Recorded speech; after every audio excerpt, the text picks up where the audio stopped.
नई वैकेंसी आई है, new notification आया है एसएससी का। ठीक है, तो ये पोस्ट कौन सी है? Constable GD, ground duty. GD का मतलब होता है ग्राउंड ड्यूटी। आप ग्राउंड ड्यूटी के लिए सेलेक्ट किए जा रहे हो। किन में? सीएपीएफ में। सीएपीएफ कौन कौन से होते हैं? लाइक एसएसबी हो गया, सीमा सशस्त्र बल, बीएसएफ, सीआईएसएफ, ये सारी जो होती हैं वो सीएपीएफ साथ होती हैं। अभी दिखा दूंगा। ये क्या होता है? एसएसएफ ये होता है स्पेशल सिक्योरिटी फोर्स। ठीक है, और ये क्या है? राइफलमैन। किसमें? असम राइफल्स में। ठीक है, तो इतनी। अब इसमें कितनी पोस्ट आई हैं? 10,000? नहीं 20,000 आई हैं भाई। नहीं, इससे दुगनी आई हैं, दुगनी से भी ज़्यादा आई हैं। 50,000 पोस्ट आई हैं भाई। 50,000 के आसपास वैकेंसीज हैं। मतलब आप थोड़ा सा पढ़ के जाओगे, सिलेक्शन कंफर्म है। अगर आप थोड़े से भी समझदार हो तो सिलेक्शन कंफर्म है। ठीक है, 24/11/2023 से 31/12/2023 तक इसकी फॉर्म की डेट्स हैं। मतलब आज से ये फॉर्म चालू हो गया है। ठीक है, और कब तक? 31 दिसंबर तक की डेट्स हैं। आपको फॉर्म भर लेना है 20 से 25 दिसंबर तक, मान के चलो ये डेट्स। बिकॉज लास्ट में साइट्स गड़बड़ाने लगती हैं, अगर कुछ भी फंस गया ना तो फिर दिक्कत होगी आपको ही। ठीक, और पेमेंट के लिए ये है। ठीक है, करेक्शन विंडो भी खुलेगी 4 से लेकर 6 तारीख तक। लेकिन भाई करेक्शन की ज़रूरत ना पड़े इस तरीके से भरिएगा, क्योंकि करेक्शन में बहुत पैसा लगता है, 200-500 रुपये लग जाएगा, और जबकि फॉर्म के पैसे हैं सिर्फ 100 रुपये। ठीक है, तो फिर भाई करेक्शन की ज़रूरत ना पड़े इस तरीके से। Government strives to have workforce which reflects gender balance and women candidates are encourage to apply. Women candidates आपको सिर्फ पेपर देने जाना है और 35% नंबर ले आने हैं, आपका सिलेक्शन तय है, तय, कंफर्म। 35-40% में इतनी वैकेंसीज हैं यार। ठीक है, ये जो एग्ज़ाम होगा वो 13 रीजनल लैंग्वेजेस में होगा।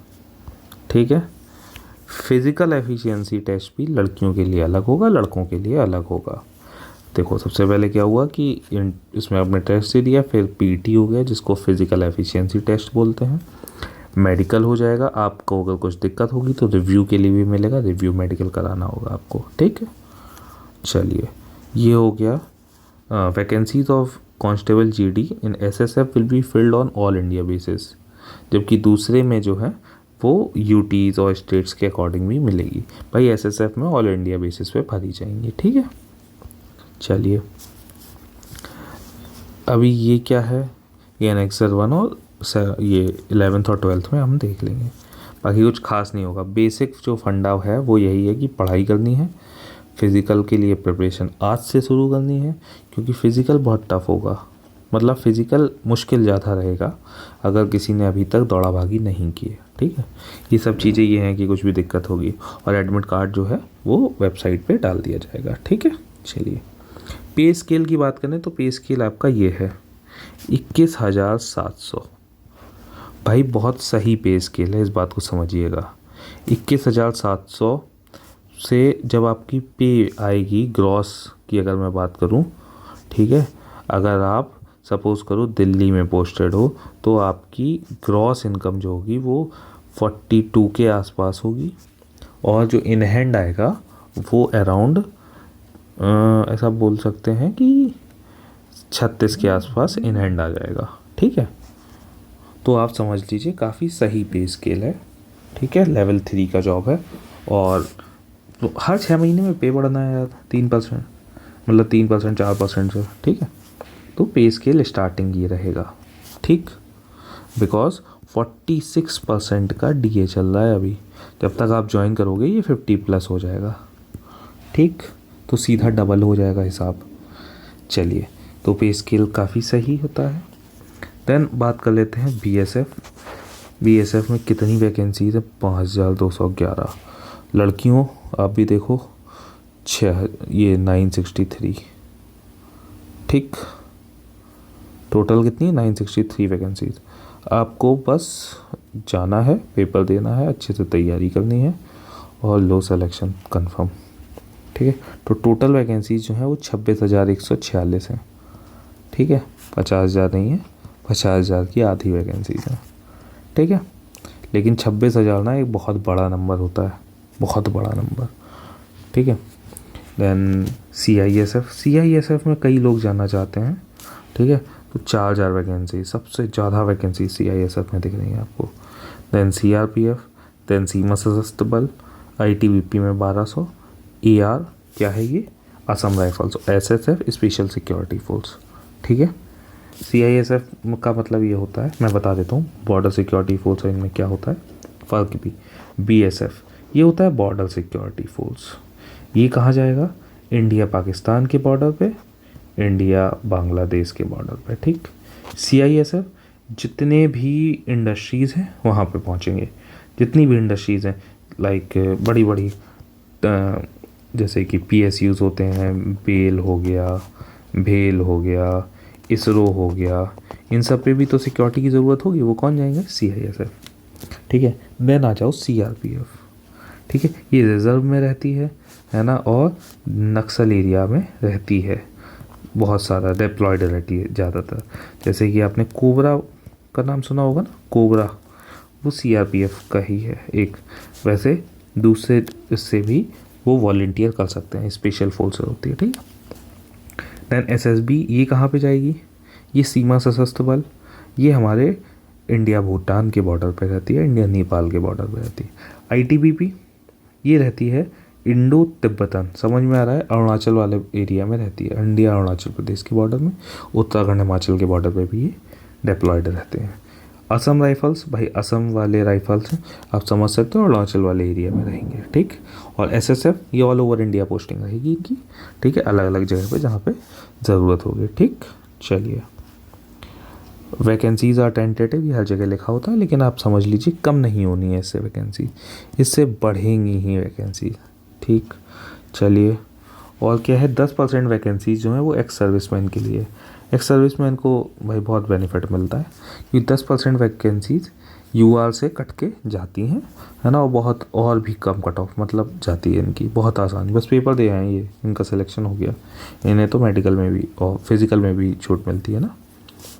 ठीक है, सर्व एनीवेयर इन इंडिया, ये तो सही बात है, कोई दिक्कत ही नहीं है ना। नेशनलिटी सिटीजनशिप इंडियन होना चाहिए। ठीक है, चलिए, एज लिमिट की बात की जाए 18 से लेकर 23 साल तक। अब दिक्कत ये हो गई होगी कुछ लोगों को कि वो कैसे तय करें कि उनकी डेट एग्जैक्ट क्या है। आप गूगल पे जाइए, उसमें लिखिए एज कैलकुलेटर,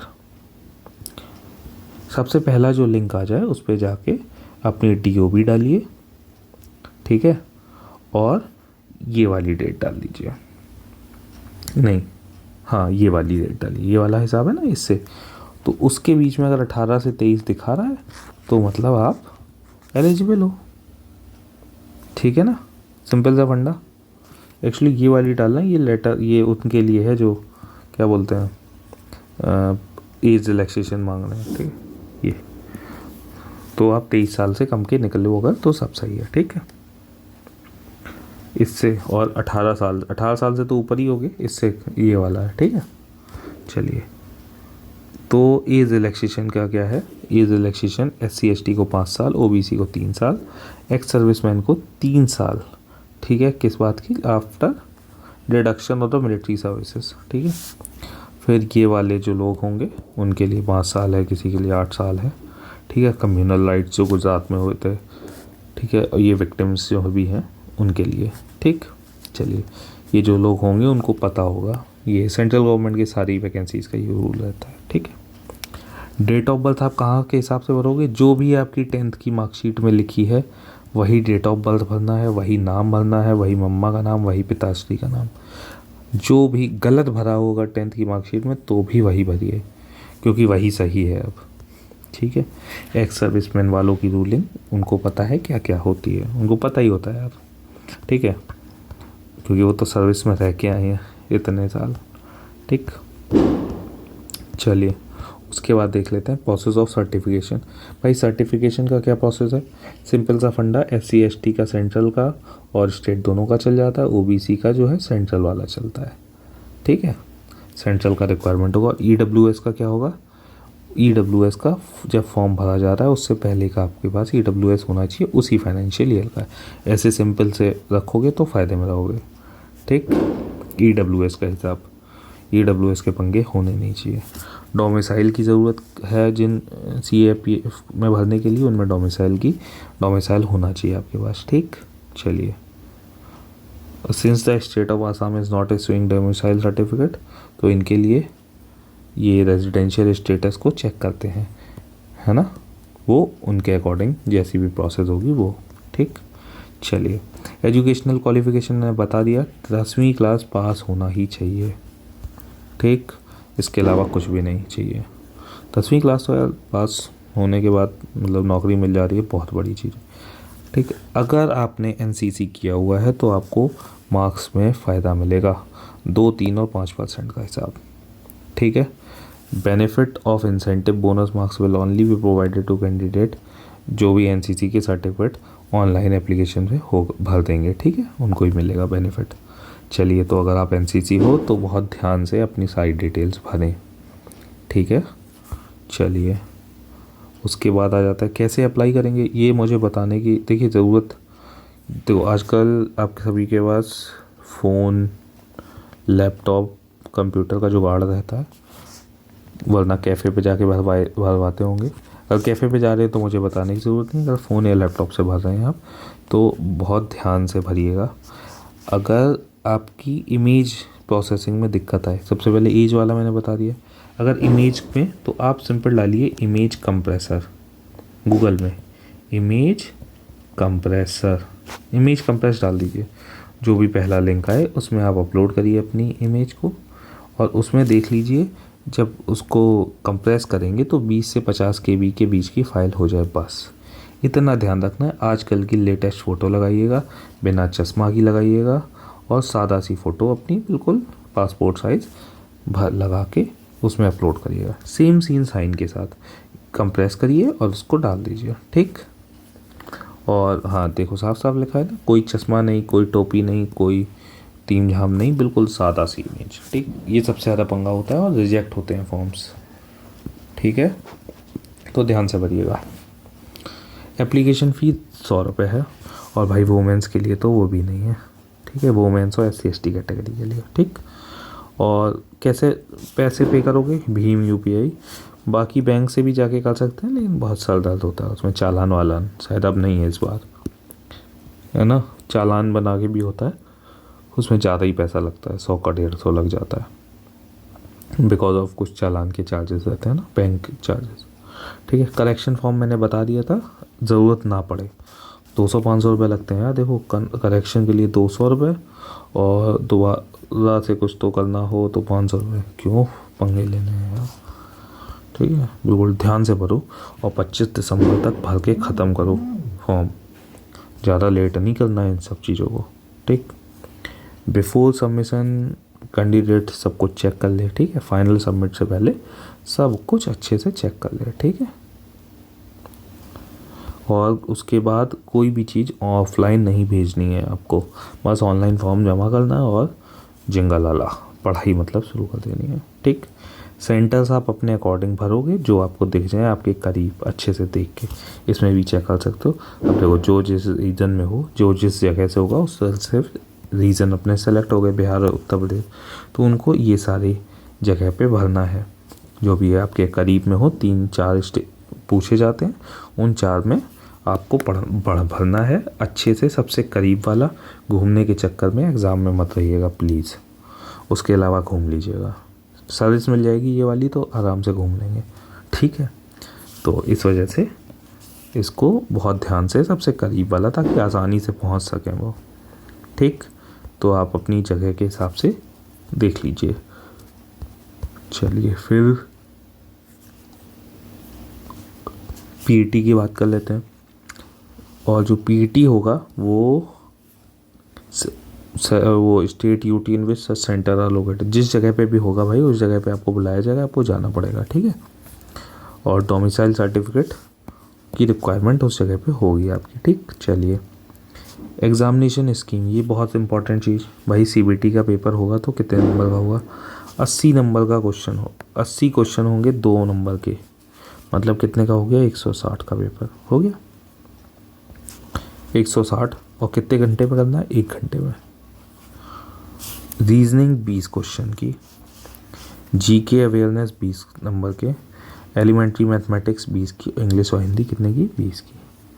ठीक है, बहुत आसान सा सिलेबस है, बहुत आसान से नॉलेज की रिक्वायरमेंट है।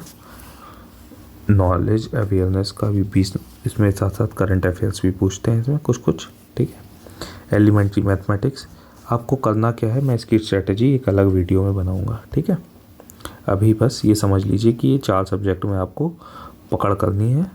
ठीक, चलिए नेगेटिव मार्किंग जो है वो 0.25 की है। ठीक है, हर एक रॉन्ग आंसर में। चलिए भाई, उसके बाद क्या होगा? वो बस सिंपल सा है कि आपको नंबर ज़्यादा लाने, इतना सोचना है और कुछ नहीं सोचना है।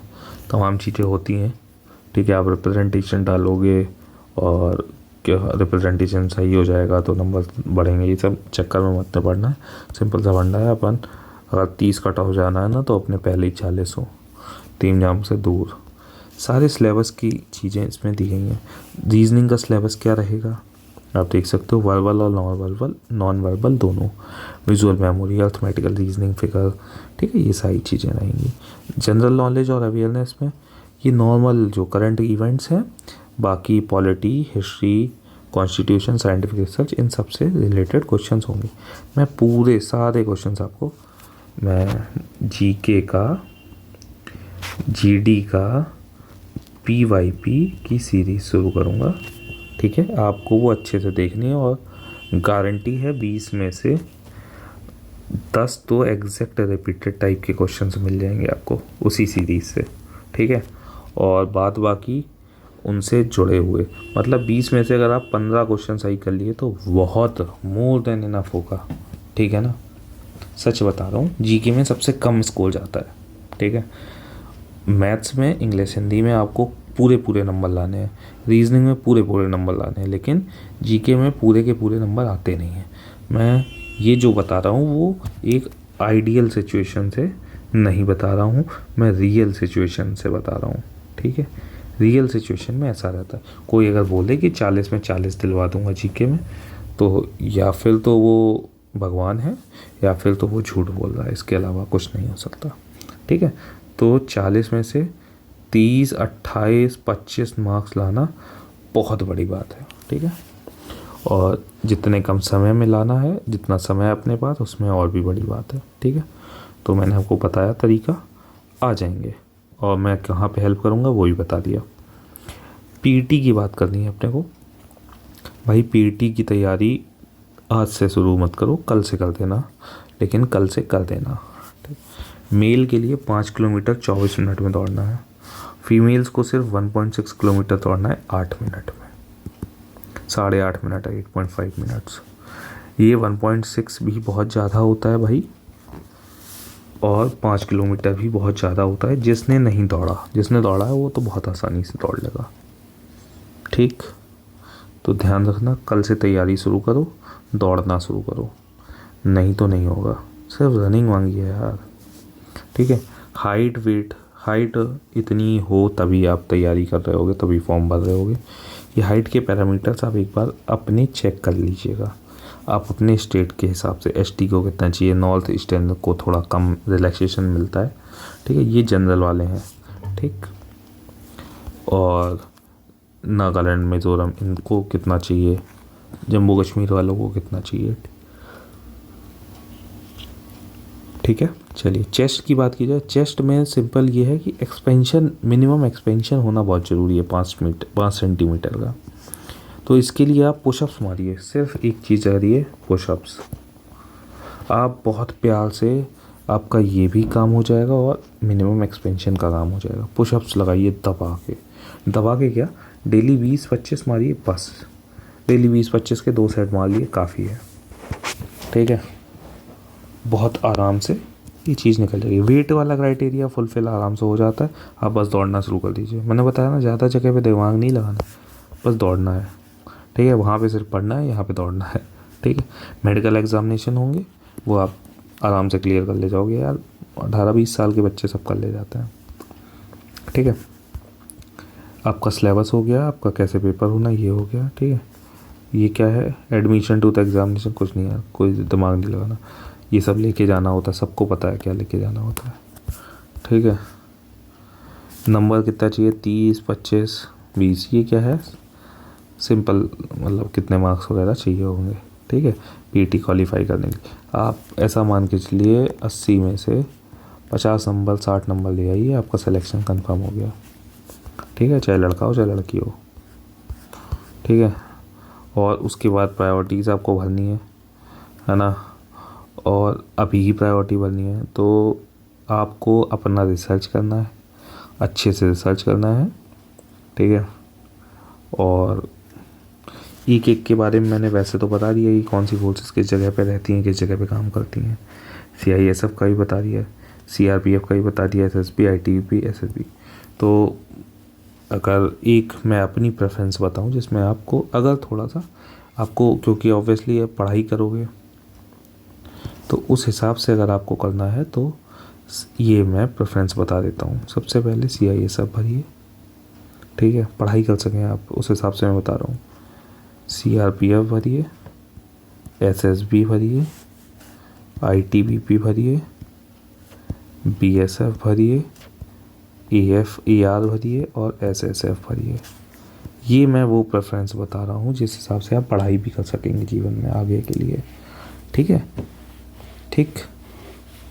और थोड़ा सा आसान नहीं सी आपकी सर्विस चालू हो जाएगी, ठीक। चलिए, ये हो गई, ये हिसाब पूरा, ये सब कहानी लिखी होती है बहुत सारी, कोई मतलब का नहीं है। अब टाई के केसेस अगर होंगे तो क्या होगा, पार्ट ए में जो आपके नंबर होंगे, पार्ट बी में आपके नंबर होंगे, उसके बाद जो क्या बोलते हैं, ओल्डर पुराना बंदा होगा उसको प्रायोरिटी दी जाएगी, और उसके बाद अल्फ़ाबेटिकल नेम से। ये तब होगा जब दोनों के नंबर 60-60 आ गए सपोज, तब, ठीक है। अगर गिल्टी पाए गए तो भाई कोई बंदा नहीं पाया जाएगा, पाया गया तो गायब हो जाएगा, और कुछ नहीं। ये सब चीज़ों की अलग अलग सजा दी गई है भाई, मत पढ़ना इन सब चीज़ों में, कोई फ़ायदा नहीं होता है ना। नौकरियां बिना इसके ही लगती हैं, वरना तो डर के रहता है आदमी जीवन में अगर लग भी गई इन केस, ठीक है। ये सब कहानी से, तो ये सब कहानी बहुत सारी है, 56 पेज का नोटिफिकेशन होता है भाई ठीक है। तो मैंने आपको वो सब काम की चीज़ें सारी बता दी, ठीक। अब मैं इसके बाद जो वीडियो बनाना शुरू करूँगा, लाइक आज जो है वो 24 तारीख है, मैं आराम से ऐसा समझ लीजिए 1 दिसंबर से शुरू करूँगा एक एक वीडियो डालना, ठीक है। एक वीडियो किसकी, GD के पुराने पेपर्स की, PYP की, GK की। सबसे पहले GK का डालूँगा, उसके बाद अगर ज़रूरत लगी आपको, अगर आपका रिस्पांस अच्छा रहा तो रीजनिंग और क्वांट का भी डाल दूँगा, मैथ्स का, ठीक है। चलिए, इस तरीके से फॉर्म आएगा, आपको सारी चीज़ें अच्छे तरीके से भरनी है, देखते जाइए। चाहे तो आपके पास आधार है, आधार नंबर डालेंगे, वेरीफाई करेंगे आधार नंबर, इधर पे भी टाइप ऑफ आधार अपना डाल देंगे, सैम्पल अपना नेम डालेंगे, वेरीफाई करेंगे नेम को। अगर आपने कभी चेंज किया है नेम तो वो भी डिटेल्स यहाँ दे दीजिए। फादर का नेम बहुत ध्यान से डालिएगा, स्पेस है या नहीं, ठीक है। जैसे कि राम किशन है किसी के फादर का नाम, तो राम किशन के बीच में स्पेस है या नहीं, इस बात को ध्यान रख के फिर डालेंगे, ठीक है। वेरीफाई करेंगे। सेम मदर के केस में डेट ऑफ बर्थ डालेंगे, ठीक है। एग्ज़ामिनेशन डिटेल्स अपनी 10th की वो सारी चीज़ डालेंगे, रोल नंबर डालेंगे, वेरीफाई कब पास किया ये बताएंगे, gender male female, mobile number, सब चीज़ें अच्छे से डाल के सबमिट करेंगे, ठीक है। एडिशनल कॉन्टैक्ट डिटेल्स डालेंगे। आइडेंटिफिकेशन मार्क्स में आप ज़रूर डालिएगा, आपके शरीर में कहीं ना कहीं तो मोल होगा, ठीक है। जो आसानी से देखने में आ जाए वो मोल डाल दीजिएगा, ठीक है। कैटेगरी बहुत ध्यान से, डिसेबिलिटी भाई नहीं हो तभी फॉर्म भर पाओगे, ठीक है। परमानेंट एड्रेस डालिए, सारी चीज़ें डाल गई, फिर आप डिक्लेयर करके सबमिट कर देंगे। चलिए, पार्ट सेकंड का जो ऑनलाइन एप्लीकेशन फॉर्म का खुलेगा उसका देखते हैं। बताया। ये कैंडिडेट का नेम हो गया, ठीक है। ये सब एज वेज ये सब नौटंकी आपने भर दी, ठीक है। एज रिलैक्सेशन अगर आप भर रहे हो, एनसीसी का सर्टिफिकेट रिक्वायरमेंट है या नहीं। 3 आपसे सेंटर पूछे जाएंगे, ये तीनों सेंटर को डालिए। फिर मीडियम आपका क्या रहेगा ये। फिर आप जो भी जैसे पेपर देते हैं जाएंगे वो उस चीज़ को वेरीफाई कर देंगे। किस स्टेट से है, कौन सा डोमिसाइल है वो बताएंगे, डिस्ट्रिक्ट ऑफ डोमिसाइल वो भी बताएंगे, ठीक है। आप किसी स्टेट यूटी से माइग्रेट किए हैं ये भी बताएंगे, आप सब कुछ बताना है भाई। ऑरिजिन, फिर तो आपको सारी डिटेल और आ जाएंगी। फिर CAPF की जो पोस्ट प्रेफरेंसेस हैं वो आपको डालनी पड़ेंगी, ठीक है। पोस्ट प्रेफरेंसेस जो भी हैं आपकी वो डाल दीजिए, और हाईएस्ट क्वालिफिकेशन डाल दीजिए, और लोएस्ट तो 10th चाहिए ही, ठीक। चलिए, ये पोस्ट प्रेफरेंसेस जो मैंने बताई हैं, थोड़ा सा रिसर्च और करिए। मैं एक वीडियो और लेके आऊँगा जिसमें पोस्ट प्रेफरेंस के बारे में भर दूँगा, किस चीज़ की, GD की, ठीक है। चलिए, उसके बाद आप कोई पर्सनल इन्फॉर्मेशन की ज़रूर यस करिएगा भाई, प्लीज़ यस करिएगा। अभी हुआ क्या था कि CHSL में जिन लोगों का सिलेक्शन नहीं हुआ SSC CHSL में, उन लोगों के पास मेल्स आए कई सारे कि आपको अगर इस डिपार्टमेंट को ज्वाइन करना है तो आप आइए, एक इंटरव्यू दीजिए और सीधा नौकरी। तो ये एक्चुअली होता क्या है कि ये हमारी डिटेल्स और भी डिपार्टमेंट को ट्रांसफ़र कर दी जाती हैं। फिर जिन लोगों का कुछ नंबर उसे रह जाता है उन बंदों को बुला लेता है अलग अलग डिपार्टमेंट, ठीक है। सारी चीज़ें फ़ोटो सिग्नेचर भर के अपलोड मार के ये अपना 3 जाम करके लिख के ABCD सबमिट करना है। फ़ोटो भाई साहब ऐसी होनी चाहिए, ये टोपी वाली नहीं चाहिए हमें, बिल्कुल साफ़ फ़ोटो बढ़िया से, असमा चश्मा लगा के नहीं। ये सर्विंग डिफेंस पर्सनल के लिए ये लिखा हुआ है भाई, जिसका हो वो बनवा ले, ठीक है। उसके बाद सर्ट एम्प्लॉयड पर्सनल के लिए NOC के लिए इसकी रिक्वायरमेंट पड़ती है, वो इसकी ज़रूरत पड़ेगी, ठीक है। जो civil post under ex servicemen category में भर रहे हैं वो भी इनको ये रिक्वायर्ड पड़ेगी। SC/ST सर्टिफिकेट का ये फॉर्मेट, और जो आपके पास है वो भी चलता है, ठीक है। उसके बाद अगर नहीं है तो ऐसे बनवा लीजिएगा। ये किसके लिए होता है, OBC के लिए, ठीक है। चलिए, अदर बैकवर्ड क्लासेस ये किस लिए है, EWS के लिए। अगर आपके पास नहीं है तो ये बनवाना है आपको, ठीक है, बनवा ही लीजिएगा। इस जगह पे वैलिड फॉर द ईयर, किस ईयर के लिए वैलिड है होगा, फॉर्म किस ईयर में आ रहा है, 23-24 में, 22-23 में नहीं, इस जगह पे 23-24 आएगा, ठीक है। सर्टिफिकेट नंबर, चलिए ये हो गया आपका state UT with the code, कुछ नहीं। ये सेंटर्स के बारे में शायद दिया हुआ नहीं, बॉर्डर गार्डिंग डिस्ट्रिक्ट्स कुछ नहीं, बॉर्डर डिस्ट्रिक्ट्स का हिसाब है ये आपके शायद, लेकिन आप सलीके से आप अपना डोमिसाइल और वो डिस्ट्रिक्ट भरें, कहने का मतलब ये है, ठीक है। चलिए, इन एरियाज से ये उसके लिए लिखे हुए हैं लिस्ट, जिन लोगों को कुछ कुछ रिलैक्सेशन मिलना है, ठीक है। वो अगर यहाँ पे हैं तो कुछ रिलैक्सेशन था ना जो ऊपर लिखा था उनके लिए, ठीक है। वेस्ट पाकिस्तानी रेफ्यूजीज़ के लिए अलग है, ठीक है। सो इन शॉर्ट ये 56 पेज का ये हो गया नोटिफिकेशन। मैंने आपको फॉर्म कैसे भरना है क्या बता दिया। अब मैं एक चीज़ और बताऊंगा, पोस्ट प्रेफरेंस अलग अलग सर्विसेज का कैसा भरना चाहिए, GD का वो, ठीक है। दूसरा GD के PYPs में जल्दी स्टार्ट कर दूंगा, ठीक है। पोस्ट प्रेफरेंस मैंने बता दूंगा कि आपको कैसे पोस्ट प्रेफरेंस GD में भरना है। बाकी कोई भी दिक्कत हो आप कमेंट सेक्शन में बता दीजिएगा। एक मैंने बेसिक स्टडी करके एक ग्रुप बना हुआ है, चैनल है ना, और एक ग्रुप बना हुआ है, तो ग्रुप और चैनल दोनों ज्वाइन कर लीजिएगा। ग्रुप में आप बता पाएंगे कि अगर आपको क्या चाहिए तो वो सारी चीज़ें आप वहाँ पे डाल पाएंगे, मैं उसको देख लेता हूँ, अगर लगेगा तो उस पर वीडियो बना दूँगा, है ना। बाकी आप चैनल को ज्वाइन कर लेंगे तो जो PDF की ज़रूरत होगी आपको GD के PYP के लिए के साथ साथ वो उसमें डालना शुरू कर दूँगा मैं, ठीक है, वीडियोस बनने के बाद, ठीक है। और यहाँ पे कमेंट में आप बता देंगे कि क्या चीज़ होगी आपकी ज़रूरत है, उस हिसाब से मैं करता रहूँगा, ठीक है। Thank you very much, good luck for the future, bye bye.